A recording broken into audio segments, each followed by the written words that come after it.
Bedford, Director of City Arts, and a very warm welcome to everyone joining us this evening. We're broadcasting live from City Arts in Nottingham, and I'm really pleased to be sharing our second public AGM with you all. You'll hear from our experienced creative team who are responsible for our high-quality arts activities that reach such a broad range of people, many of whom otherwise would not have the chance to experience or participate in art and culture. And you'll get to meet some of our participants and hear their first-hand experiences of taking part. If you have any questions, please post them in the chat and there'll be a chance for us to answer them at the end. Firstly, I'd like to introduce Isabel, who'll be our British Sign Language interpreter this evening. And now I would like to introduce our chair, Michaela Butter, MBE, who will share our trustees' annual report.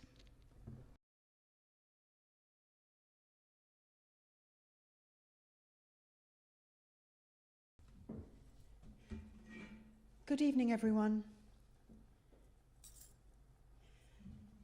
So 2021 to 2022 was marked by disruption and uncertainty as a result of COVID-19. In the face of this, City Arts demonstrated resilience and capability, working hard to deliver a programme which had been delayed and complicated by the pandemic. As a small team, all working part-time, this has been challenging, but our commitment to funders, artists, and most of all, participants, has remained strong, and I wanted to pay tribute to the amazing permanent and freelance staff who demonstrate such tenacity, dedication, and imagination in everything that they deliver. We received cultural recovery funding from Arts Council England, allowing us to maintain our reserves and protect jobs. We also spent time making preparations for the upcoming Arts Council National Portfolio application process, including in-depth work on constructing action plans around Arts Council England's investment principles and our contribution to their 10-year strategy, Let's Create. Alongside this, we reviewed our fundraising strategy to ensure we were well positioned to secure funding once the opportunities for COVID recovery support ended, and as the funding environment adjusts to the new normal. We continued to grow and develop the board, with new trustees bringing new skills in business development, university partnerships, and finance. In addition, we reviewed and implemented robust new processes to improve the quality of our data collection, quality assurance, and environmental monitoring to ensure we are as dynamic and resilient as possible in these challenging times. I instituted a new Nottingham Chairs meeting, bringing together those leading Nottingham's cultural organisations to explore joined-up ways of working and sharing our learning. This time last year, we held our first public AGM online, reaching a wide range of national, local and regional peers and stakeholders, as well as artists and community members. And our creative programme was packed with innovative projects responding to the needs of local people. We worked with all ages, here in the building and out in communities, providing opportunities to be creative for everyone, no matter what their background or experience. I would like to take this opportunity to thank our participants, artists, volunteers and partners. And in particular, I would like to thank our funders, Arts Council England and Nottingham City Council for their continued support. As a result of this support, between April 2021 and March 2022, we employed 69 artists to deliver 433 hours of workshops to 1,097 participants, including vulnerable adults, marginalised young people and cystic fibrosis patients. 1 in 5 of those artists were deaf, disabled or living with a long-term health condition, as were 22% of our staff team. In a changed and still changing world, we believe that City Arts continues to punch above its weight as a champion of meaningful, responsive, inclusive work which uses high-quality art to make people's lives and communities better. We believe that creativity is a human right. Every piece of work we do is undertaken on that basis, in the firm belief that everyone is an artist. Acting on this conviction has been our mission since 1977 and will continue to be despite all of the global challenges facing us all. Thank you.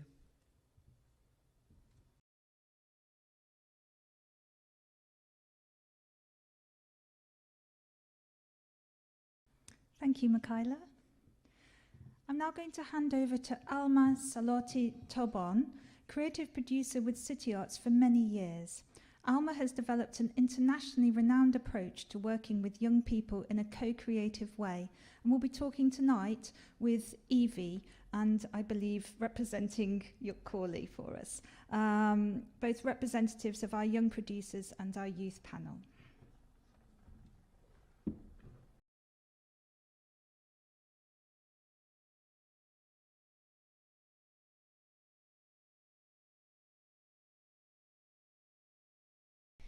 Good evening. My name is Alma Salotti Tobon, creative producer here at City Arts, and it's my pleasure to introduce you to our youth panelist Evie here with us today. And unfortunately, Collie couldn't make it today, representing young producers, but I have answers to some of the questions here on their behalf, so I'll be trying answering those. So thank you, Evie, for coming today. Just wanted to kind of start with a question is, what was the reason you chose to get involved in the City Arts programme, in particular the Voice Up youth panel? Great, thank you, Alma. Just thought it would be helpful to introduce myself a bit more fully. So my name's Evie Osborne. My pronouns are they, she. I'm a freelance artist working in the theatre and education settings, and I run a micro company called Mind Out Theatre. And the reason I think it's important to say that is because that feeds into my reasons why I wanted to join the Voice Up panel. So I am from Nottinghamshire, but only in the last year or so have I moved into the city centre. So I wasn't familiar with City Arts before seeing the Voice Up opportunity.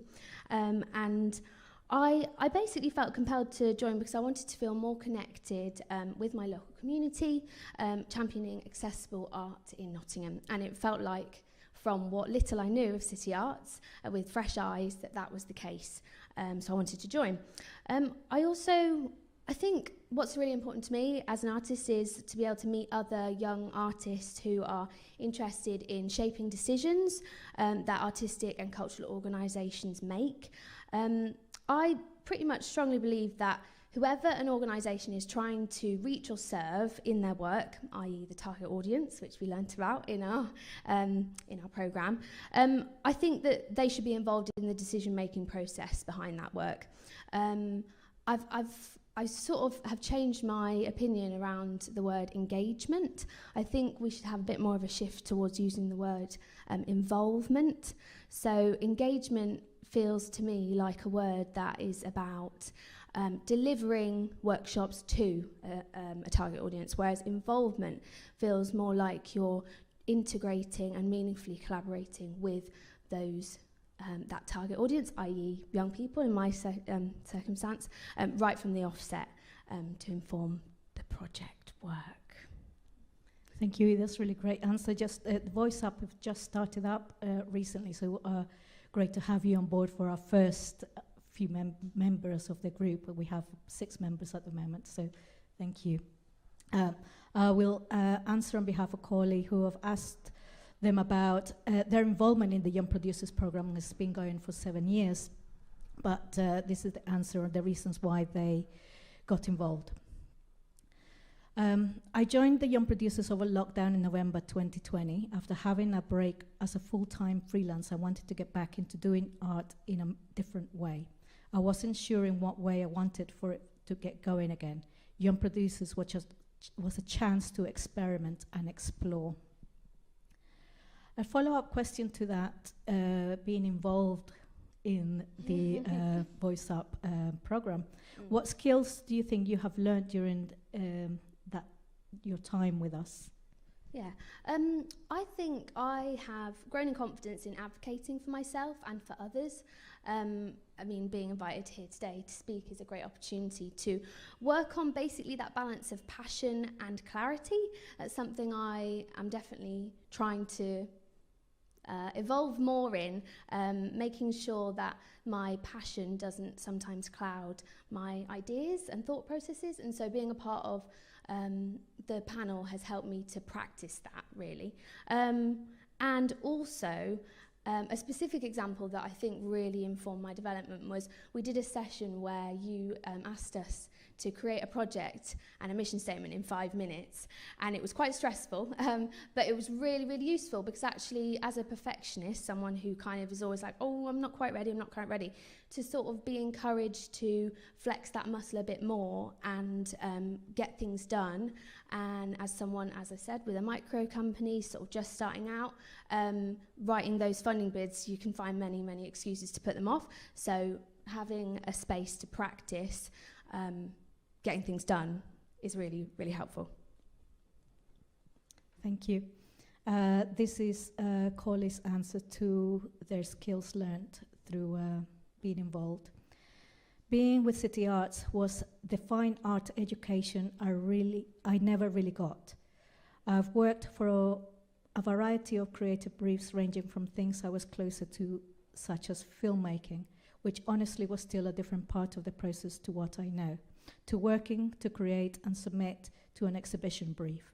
All these things were a step away from the technical position I had put myself in as a way to make myself employable, and was a chance to use those skills for projects where I had a say in the direction they went in. So, following from that, Evie, how has this helped you or been valuable for your career and your personal life? You mentioned obviously this, so far is helping you with your own practice and your own micro company. Thank you, micro company. Sorry, my voice is really bad at the moment, so apologies. So how has this helped you been valuable then? Yeah, it really has. I think being in an organisation where you feel empowered and valued, as I do, as part of the Voice Up programme, has helped me to, it's basically helped to demystify some of my thought process around other organisations, and having a bit more confidence to approach them and feel like I know what I'm talking about, and just say, hey, this is what I do, this is who I am, I'm open to learning, but this is what I think I have to offer. So I've definitely built in confidence in approaching other artistic organisations. And this is Corley's answer. Since my career needed a change in direction in 2020 up to now, it's really reformed my sense of self and ego. Art is more than just a career now. It's a skill I have to communicate. Being a part of the Young Producers has been a great thing in what has been a strange few years. It has kept me going. It has challenged me, and it has reaffirmed my self-confidence. So being part of Voice Up, obviously you've gained lots of different skills and you find it quite valuable. So are there, because it's a mixed group, we have quite a wide range of ages in Voice Up. Do you think this has been valuable to help us shape the youth program here at City Arts, and why do you think this might be? Yeah, definitely.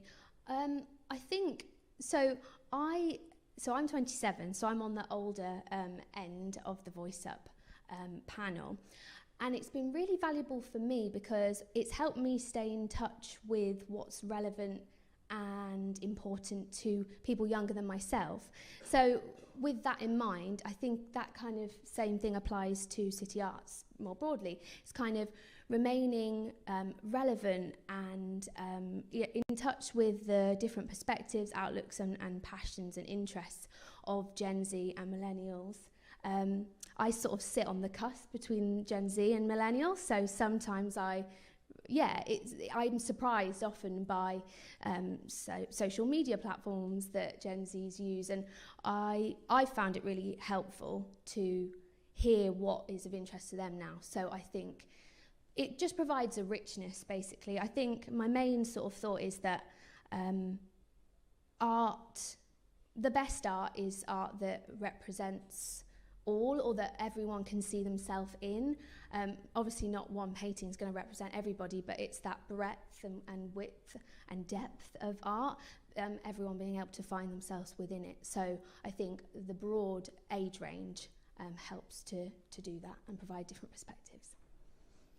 Thank you, Evie. And I asked Holly a different question, is how important it was for them to work alongside their peers, like specifically during Young Producers, but a program called Elevate. And Elevate was something born from the Young Producers, which is a more skill-based program that we delivered in consultation with the Young Producers before we applied for it, which actually worked quite intensively to help and talent young artists. So this is their response.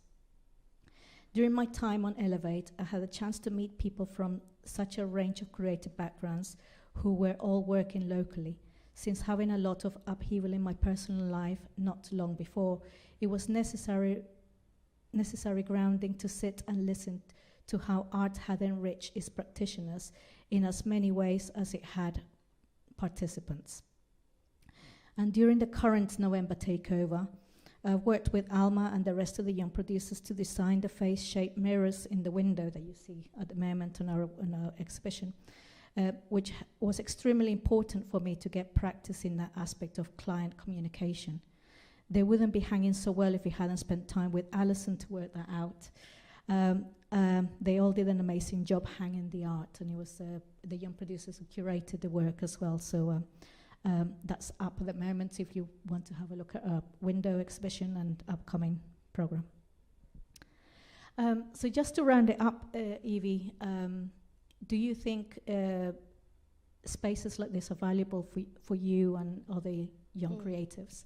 Yeah, I looked at the first slide while I was sitting and waiting, and your tagline, "Everyone is an artist," is completely right, and I think that is the spirit in which Voice Up's been set up, and I hope that it's the spirit in which the work continues to be made, and I think you're already doing great things. Please keep doing it and keep valuing our voices and finding other groups. You know, it might not always be about children and young people, but yeah, finding different people with different sets of lived experiences and trying to represent them in your art. Please keep going and doing that. Thank you very much, Evie. Thanks.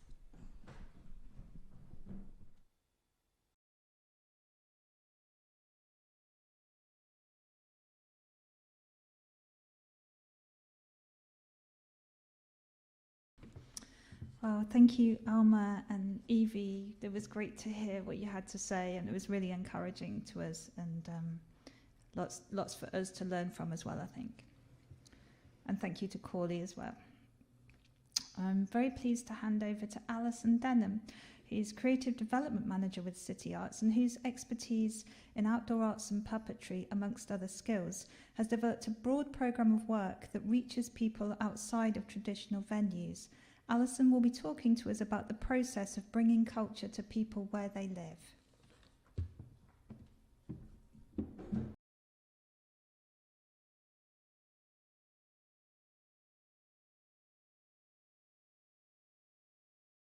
Thank you very much for that introduction, and thanks. That was really interesting to hear from both of you, Alma and Evie. Thank you.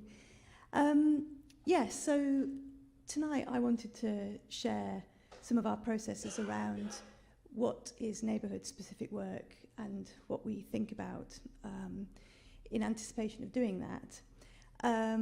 So I wanted to share an exciting programme we delivered this summer in 4 local neighbourhood parks.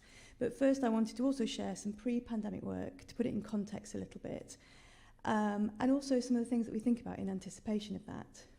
So firstly, kind of what is neighbourhood-specific work? It is what it says on the tin. It's work that's designed to be performed in local parks, streets and spaces.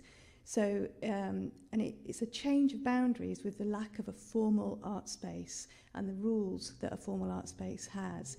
And it's also worth acknowledging you are a guest in that space. You're a guest in that community space. And neighbourhood spaces are often very well used and well loved. So when you come into those spaces, being respectful of what that space is and what communities are using it. You may have a priority community that you want to engage. For example, the project I'll talk about was for early years, but there might be there might be, dog walkers or skaters. Lots of people are in that space, so they're part of everything that you have to think about. So the slideshow works. So the next thing is to be conscious about the audience. So they may not have been expecting you to be there. Even if you've done a huge marketing campaign, there will be people who have not seen that and are just passing by. So just be sort of ready for that as well. And they also might not be regular sort of attendees of theatre or the arts, or they may be real kind of consumers of all of that. They may be surprised and seeing what's going on. They may be really excited and welcoming. So it's just about kind of being open to people's responses to what your work is offering. And then what does it offer those communities? It plays with that space. It's a surprise and a delight for people. And as I say, it plays with the space. It can also play with the scale. You can be in big spaces or tiny spaces, or you can be doing something small in a big space, vice versa. It gives a chance for people to reimagine their space. So what I mean by that is that it's somewhere that they may use every day, for example, taking their dog for a walk, but suddenly you'll transform it into something else. So the next time they see it, once you've gone, they've got a different memory of it. It can also encourage people to feel connected with their community, and it gives people that opportunity to see art and culture on their doorsteps. And then what does it bring to us? Why are we doing it? It's a new way of connecting with people, and it's a very sort of active way of connecting with people. If we know where we're going to be, we have an opportunity to connect with people in advance of the event. So that gives us a way of sort of getting under the skin of a neighbourhood, for example. And it's also a chance to prioritise different neighbourhoods. So if we can if we're looking at our own programme and thinking, well, actually, we don't connect with people in Aspley, or we don't seem to be connecting with people in Bilborough, we can go there and think about actively working in those areas rather than just sort of, trying to coax people to us. We can go to them. So all of those are kind of reasons why we sort of feel that neighbourhood-specific work is a really strong presence within the organisation. So the first quick example, just to kind of give some context, was a pre-pandemic project that we did in Ashbourne in Derbyshire. And that worked with 60 local primary school children. And then through working with the schools, you then can connect to their families and the aunts and uncles, grandparents, and the wider community. So often a good connection with schools brings people with them. We brought, as well as that project with the schools, we brought other work and other artists to the event. So that kind of raised the anticipation and the quality of what was happening. And we produced a parade of over 400 people. Remember, this is all pre-pandemic, so this is kind of... so I just thought I'd share some quick images and a good starting point as well. So we wanted it to be really local, really localised, and this is something that we've carried forward into the project I'll talk about this year. So the first thing that we did, we took the children out on a drawing day to get them to really look at their neighbourhood and to draw the things that they take for granted, the things that they walk past every day, all the things that they love, take that back about taking it for granted, the things that they really enjoy walking past. So we had this beautiful collection of drawings, and then from that we scaled them up, took out our favourite bits and translated them onto silk, which you can see the children doing here. And then they were all silk painted. So I think we ended up with about 40 or 50 flags, which were the centrepiece for the carnival parade. And then from that, we brought our own stuff, some of our own costumes, and invited local people to get involved. And this lady is actually one of the head teachers of one of the schools that we worked in. And she was on the front page of the Ashbourne Evening Post, which I think she had mixed feelings about that. So this was kind of stuff that we're doing before the pandemic. Then we had to start thinking about how to sort of respond to how everything was changing within the sort of 2020 to maybe just 6 months ago to sort of mid-2022. And as with everybody else, it was explorative. We were feeling our way in a very unfamiliar space. And the thing that we kind of felt that we could do within that is start working very small scale. So having taken things up to the project in Ashbourne, we kind of shrunk things right down. We shrunk things down to the size of a suitcase.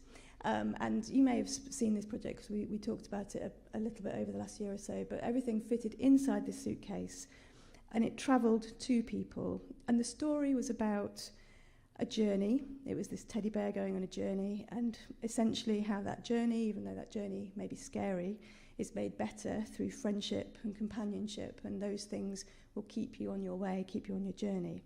But also what was special about this project was sort of how we shared it. So we shared it directly to people, on people's front doors, in people's front lawns, and in people's yards at the front. So all of these things, very small, very local, very intimate. So then we wanted to look at our programme overall as things started to unlock and kind of not just dismiss the COVID learning and be desperate to get back to that big scale stuff, but think about how we can bring that new learning into some of the work that we've been doing this year.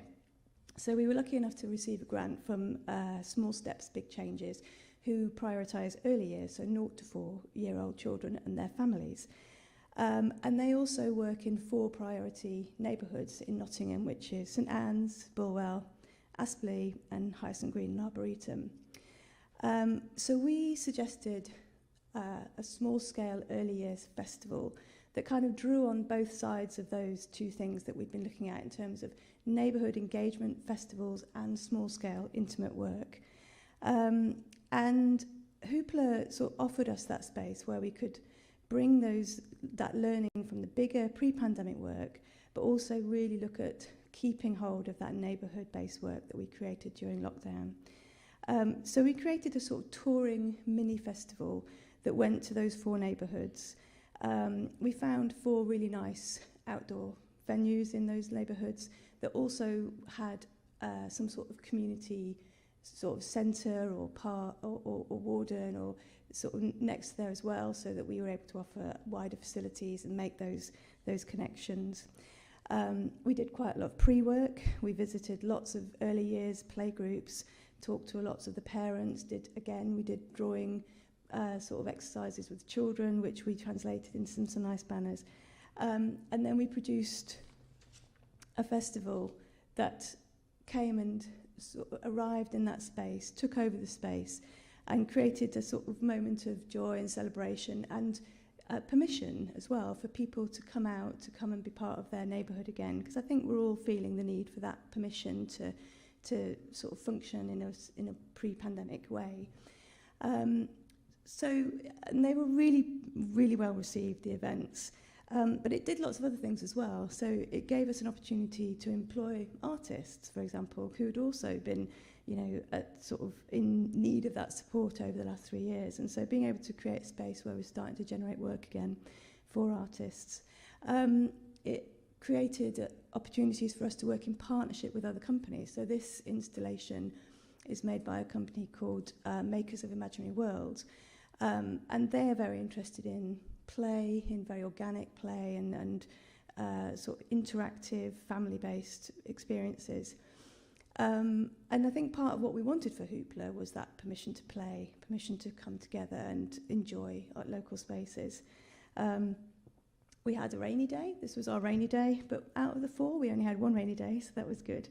And overall, they were very well received, as I said, and enjoyed. And just a couple of, we have the feedback, which these are the nice numbers, but actually a couple of written feedback that we got from this. Entertainment without technology, which I enjoyed that piece of feedback because there was quite a bit of technology within all of the programme, but actually that sort of free, outdoor, playful space.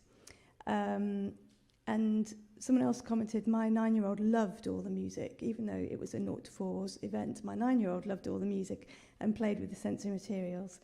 And a final comment was a wonderful experience for all of us, 2-year-olds, 5-year-olds and adults. So I'll leave it with that. Thank you very much.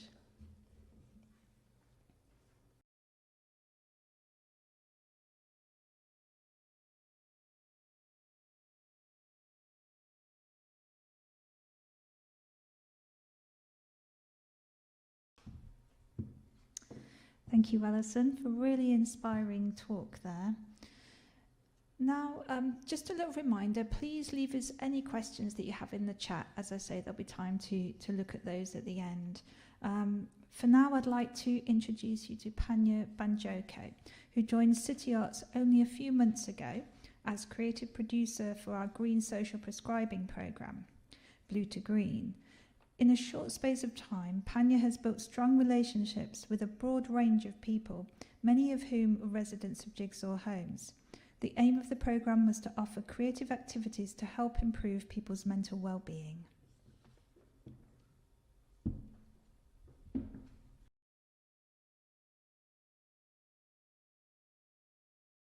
Thank you for that, Susanna. Good evening, my name is Panya Banjoko, and I'm the creative producer for Blue to Green. So between June to November 2022, I've delivered 110 workshops as part of the Blue to Green social prescribing project. And this has included working with multiple Jigsaw housing schemes, including York Mews, Narborough Court, Westmore Court, Coronation Walk, Foxhill Court, and Carlton House, as well as with residents who attend the Carlton Community Hub. We've also worked with residents in the county and with members of a memory cafe and isolated groups such as Braywood Care Home in Netherfield. Through our city workshops, we delivered arts in the Arboretum and worked with Framework and a variety of individuals who self-referred themselves to the Blue to Green project. In addition to this, we've also engaged with a number of artists, including Morag Williams, Laura Davis, known as Laura Decorum, Andy Harris, Elaine Winter, Jane Stockley, Leanne Modem, and many more. Some artists are now being commissioned independently by Jigsaw Housing to continue the offering of art as a tool to promote positive mental health and well-being, which is a fantastic outcome. We've also inspired residents of Jigsaw Housing to want to continue to have art as an offering for their community, and it's been really rewarding to watch them collectively working together towards this aim. Now, in terms of the audience surveys, they've been very positive, and they highlight how important Blue to Green has been for mental health and well-being. So, for example, 100% of participants surveyed said that the sessions gave them a chance to get out and about, and that the sessions gave them a chance to feel much better and to relax. And the quality of the workshops has also been rated as good or very good, and that's about 89% there. With 89% of the people who attended the Blue to Green project attending for the very first time working with City Arts. So I think, again, that's a really great statistic there. So I just want to share with you some of the comments that people made. So, for example, one person said, "It was my first time using watercolours and they found it thoroughly relaxing." Someone else said, "It was lovely to be out in nature, being creative and trying something new." Another comment, "It really helps with my mental health and isolation." And another comment, "It's very enjoyable, lots of positive comments on each other's work, and you can find your own talent." And finally, the comment that I liked the most was, "It's just what is needed." Thank you.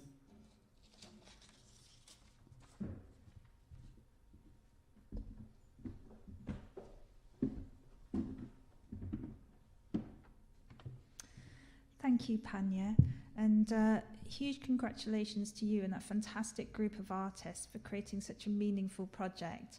And to hear that it's been so popular that the workshops will continue with Jigsaw Homes is just brilliant news. Earlier this year, we were approached by Lakeside Arts and the Biodiscovery Institute at University of Nottingham to find a way of bringing science and creativity together. We engaged a fantastic artist, Anna Wickramasinghe, to work with two groups, including Hub, based in Sneinton. Anna chose to focus on the cutting-edge research by Aisha Nazir, exploring heart cells. The groups got to meet researchers from the Institute, and their creative work was inspired by these discussions. I'm privileged to share recordings this evening by two of our participants. Margot was a participant in Heart and brought a wealth of creative thinking to the whole project.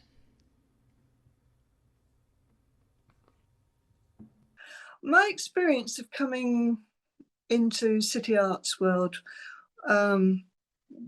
was very life-changing for me. I'd been sitting at home, very scared, having to shield from COVID. And then as the years gone on, suddenly the world became a safer place and people were going out more. I was very low at home and wasn't doing anything creative, and I needed that. So when I was flicking through Facebook and I saw the page for City Arts to do a textile course along with science, I thought this sounds the sort of thing I'd like to do.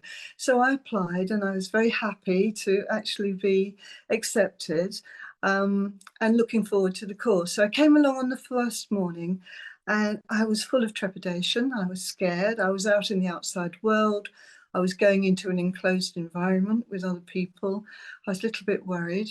And I went into the room with my mask on and saw a table with people sitting around it.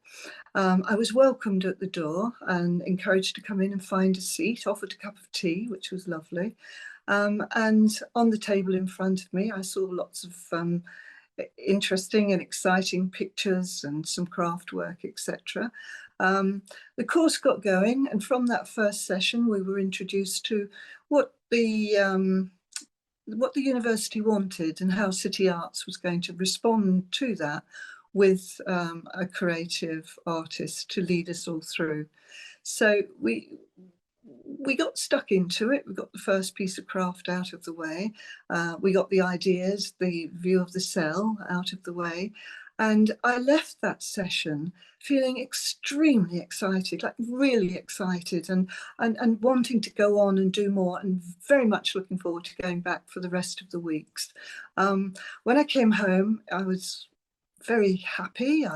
My family, my friends, I contacted everybody, sending out messages, saying what we were doing. And what I found from that, especially during the first week, was people were coming back with ideas and sending me things online. And my life suddenly was very full of something to do, and I felt brilliant. As I say, I went on the next week and the same people were in the class, which was very comforting. A cup of tea was there. And we carried on creating and inventing and sharing, and this lovely feeling of community was developing. We were becoming like a cell ourselves. We were coming into being together, enjoying, creating. Others had gone home and created things. And as the course went on, more and more and more of this interaction and camaraderie was there. And by the end of the 10 sessions, we really felt befriended. The staff, the artist, the university representatives, everybody was together, working together, feeling good, feeling bright. And I came away from that very, very, very enthusiastic to do my own artwork, to carry on with my photography, which had been a big part of my involvement. At the end of that course, it didn't stop. I felt more confident. I felt there were a lot of people out there who were like-minded and were going on to do other creative things. I've been on to do other creative things. I'm still in touch with City Arts. They're very caring. They've got a lot of projects. There's other things out there that I would love to be involved in and do. And all I can say is it was the most positive and dynamic few weeks of my life, but it hasn't stopped. And I feel like I'm out there in the world again, and it's brilliant.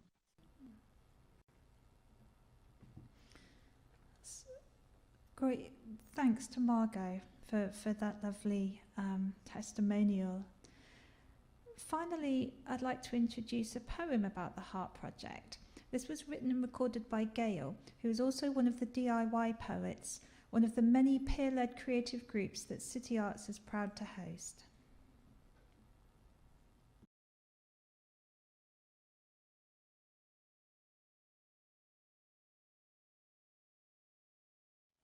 Scientists gather to show us a glimpse of their world. Slides of multicoloured cells move like heavenly bodies in eclipse. Our hearts are failing. Nothing in the script prepared us for this. We whisper farewell.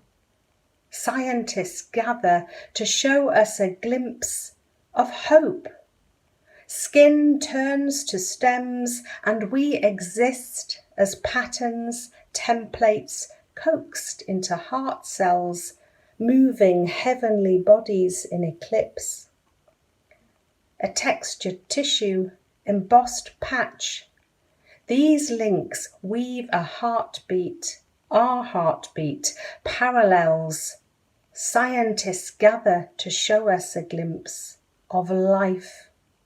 We are ready to play high jinks, to sew shapes into art, darn, recite spells, move like heavenly bodies in eclipse. We embroider, heat seal, quilt, nod and wink to polymers, bonds, threads, whirls, feathers, shells. Scientists gather to show us a glimpse. We are heavenly bodies in eclipse.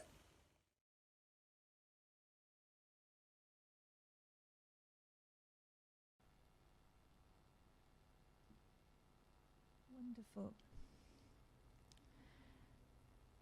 So thank you to Gail and Margot for those contributions.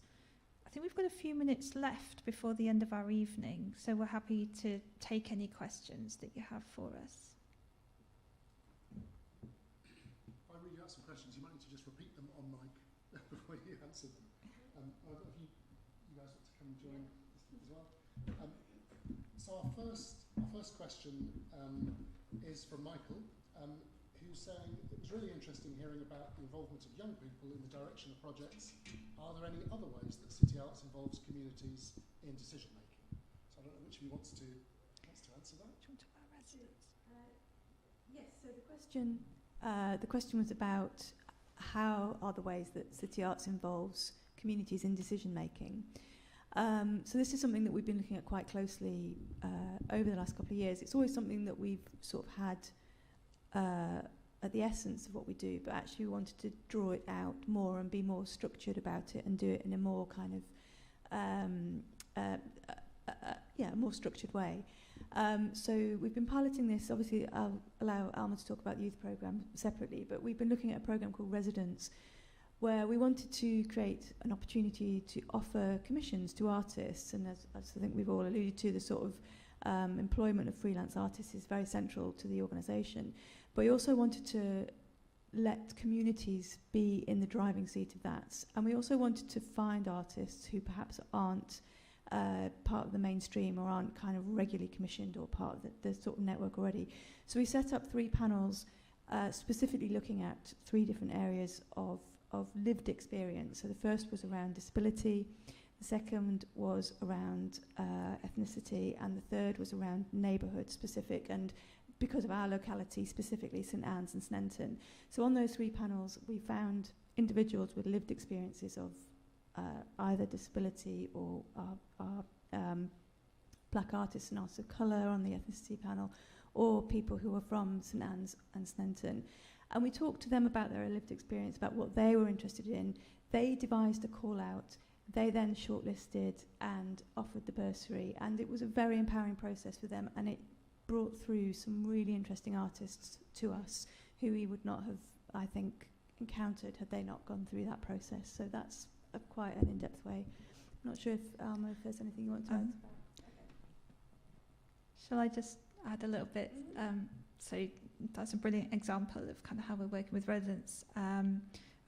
We're sort of calling, I guess, a framework for voices. So, so all of our projects kind of sit within that. But as Alison's kind of really eloquently explained, that each of our projects have that consultation built in, but also that all feeds into the organisation and the kind of the way that we're shaping the programme. So it happens on a kind of a micro level, and then on a sort of broader organisational level and just say that we are a listening organisation, but we don't just listen, we actually act, and we take, consultation in practice.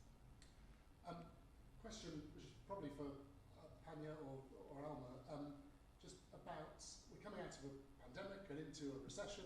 What difference can art really make to people's lives? Well, that's a great question about what difference art can make to people's lives, because that's the whole premise of the Blue to Green project. And so some of it is intangible, because there's no way you can capture that moment in a workshop when you can see people literally becoming animated and glowing because they're participating in art. But of course we have our audience surveys, which shows the impact that the art has had. So it's brought people together, for one. It's brought people together. It's given them a chance to make new friends, to experience something different, and to experience something outside of their settings. So, some of the workshops we did in outdoor environments as well. And I think the testimony to the impact of the arts is the fact that Jigsaw Housing, even though the Blue to Green project has ended for this phase, they want it to continue. And so Jigsaw Housing is now looking at how they can commission artists themselves to continue that work. So I think that really demonstrates the impact of arts. I think just to add, excuse me, with regarding to kind of post-pandemic and obviously the fact that we are all feeling the pinch a little bit in terms of income and so forth, I think regardless of that, I think art plays a really big important role within that, because it just lets people to express themselves in what way or another, regardless of the circumstances. And I think organizations like us play a vital part in that, to enable that process to happen, the freedom of expression in one way or another. So we hope that we can continue to do that. And obviously, just like Panya said, the value that other people see is very, very important in that part. So I think maybe the last question. I will pass on congratulations that we've had coming in through the chat from Michael Hall, Sean Meyer, Norman Randall, all kind of saying how wonderful it is to hear what City Arts is up to. But last question I think is probably for Susanna, which is about what's going on in the coming year. What's coming up for City Arts? What's the focus? So we're sort of looking at three very clear strands. One is citizen artists, so that's really focused on the idea that everyone is an artist. So I think it's important to say that all of our activities that we present and deliver are actually free at the point of contact, which is about removing a barrier. So citizen artists are supporting your creativity, whether it's for skills development, for well-being, or just for the enjoyment of it. And that can take place here, or it can take place where you are. There's also Your Place, which is what we're sort of pulling all of our wonderful neighbourhood-based, kind of hyper-local, basically projects and work, including Hoopla, that takes place where you live. And also our support for artists. So we are particularly keen to support artists who are either underrepresented or perhaps undervalued in the sector, and we're able to provide a really nurturing approach to supporting and platforming artists and making sure that they are kind of seen by a wider audience and by other kind of organisations in the arts in the city. So that's the three broad areas, and lots of projects come under those three strands. Well, I think we've come to the end of our public AGM. I just want to say thank you to everyone who's contributed this evening, and to the brilliant City Arts team who you can see here. This is just a small taste of a lot more work that they deliver, and they work so hard. Our team also includes Joel, Artemis, John, and I have to say very special thanks to Joe, whose technical skills have made this evening possible.